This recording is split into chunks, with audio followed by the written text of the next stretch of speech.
Саламатсыз ба? Бүгін өте дәмді, өте сочный салат дайындаймыз. Бұл үшін менің каналыма тіркеліп, лайк басып қойсаңыз, рахмет. Сәбіз, картоп, жуаны тазартып алып, жұмыртқаны сыртымен қалдыра бересіз. Осындай қазанға салып қайнатып бастаймыз.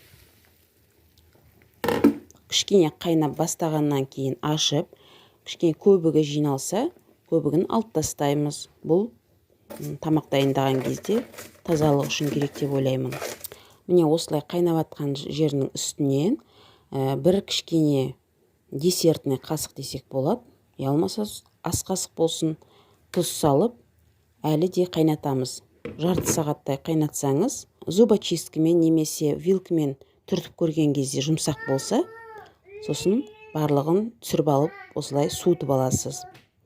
Міне осыларды бәрін суытып алдық. Жұмыртқамды қараңыз қандай болған. Горошек аламыз қасына, соленый огурец аламыз. Міне осындай свежий огурцы қосам, өйткені ол өте күшті дәм береді. Міне барлығын турадық. Өзіңізге ұнаған формаңызда турасаңыз болады. Міне мен сізге наглядно көріну үшін кубик қылдырып турап көрсетіп жатырмын. Бір қолмен түсіріп тұрғасын кешіріңіз. Мынандай болып шығып жатыр. Өзіңіз ұнаған формаңызға турап, қандай размер ұнайды, сіз өзіңіз турап алуыңызға болады. Осылай турап аламыз.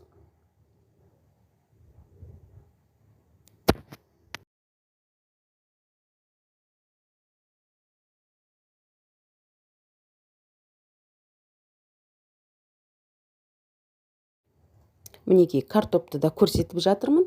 Осылай қылып турап, аккуратно турап алсаңыз, желательно суытып алғаныңыз жақсы, өйткені қатты ыстық болса картоп былжырап бір-біріне жабысып қалады. Сондықтан суытып турап алып, болғаннан кейін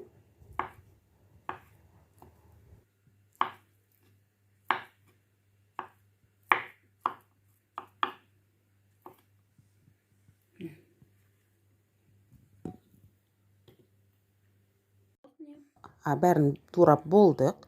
Міне енді барлығын бір ыдысқа салып, горохты, огурцыларымызды барлығын бір ыдысқа салып, 2 столовый қасық майонез саласыз. Не болмаса тағы да үстіне өзіңіз қоссаңыз болады. Тұз өзіңіздің ұнағаныңызға байланысты, бұрыш салсаңыз болады. Барлығын араластырып, әдемілеп, осындай салат қылып шығарсаңыз болады. Келе жатқан жаңа жылдарыңыз құтты болсын. Жаңа жылдарыңыз көңілді өтсін. Дәмді салат болады деп үміттенемін. Қарағандарыңызға рахмет. Сау болыңыз.